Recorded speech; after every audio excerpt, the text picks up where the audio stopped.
Students, welcome back to our channel PSC for CBSE. और आज के लेक्चर के अंदर हम डिस्कस कर रहे हैं विद्यार्थियों, हमारा जो कोर्स है आपके लिए बहुत important course social science class 10 का सीबीएसई, और चैप्टर नंबर 2 है। और चैप्टर नंबर 2 का टाइटल आपके सामने लिखा हुआ है भारत में राष्ट्रवाद का उदय, यानी कि rise of nationalism in India. ठीक है, और इसी चैप्टर के जो प्रीवियस लेक्चर हैं आप हमारे चैनल पर जाकर, चैनल को भी आप सब्सक्राइब कर लीजिए, और वहां पर जो प्लेलिस्ट है, प्लेलिस्ट में जाकर आप हमारे प्रीवियस लेक्चर को देख सकते हैं, जो हमारे आगे आने वाले लेक्चरों के साथ में अच्छी तरीके से आप लिंक्ड करके जब देखेंगे, उसको पढ़ेंगे, तो आपको बेहतर तरीके से समझ में आएगा।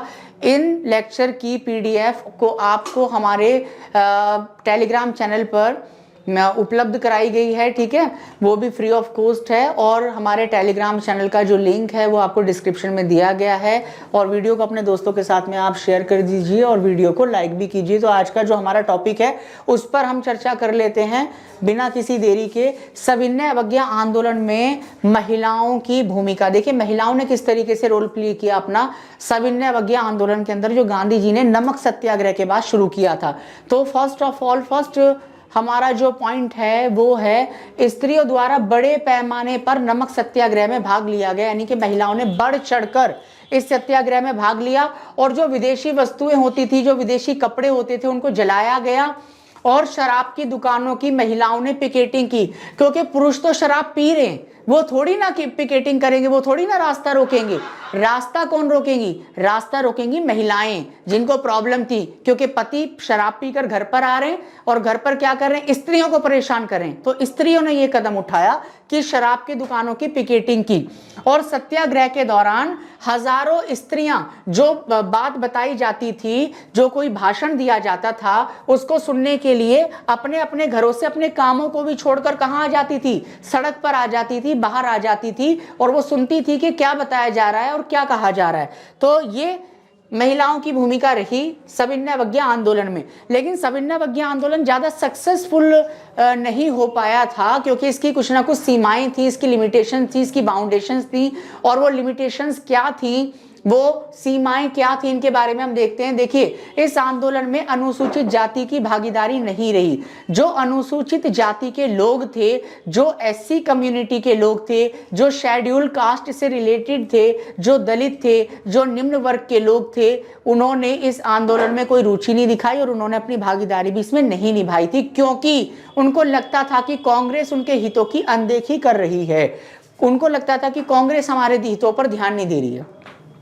इसीलिए अनुसूचित जाति के लोगों ने इसमें कोई इंटरेस्ट नहीं दिखाया, कोई पार्टिसिपेशन नहीं किया।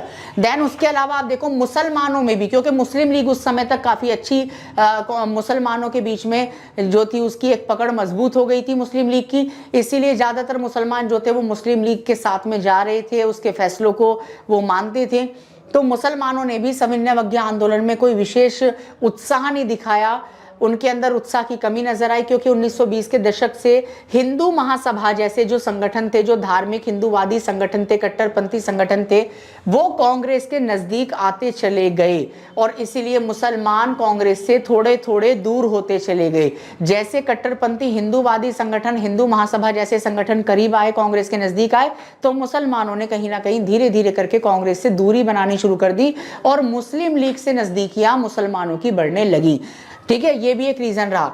और तीसरा देखिए, मुस्लिम लीग के कारण भी दोनों समुदायों में, दोनों समुदाय यानी हिंदू और मुस्लिम समुदायों में डाउट यानी संदेह और अविश्वास का माहौल रहा, क्योंकि मुस्लिम लीग ने मुसलमानों को एक तरफ अपनी साइड में मिलाने की कोशिश की, और दूसरी तरफ जो कांग्रेस थी, कांग्रेस तो खैर लगातार कोशिश कर रही थी कि हिंदू और मुस्लिम एकता बनी रहे, लेकिन मुस्लिम लीग ये चाहती थी कि ज्यादातर जो हमारे मुस्लिम भाई हैं वो सविनय अवज्ञा आंदोलन में शामिल ना हो, उसमें शिरकत ना करें, उसमें वो ना जाएं।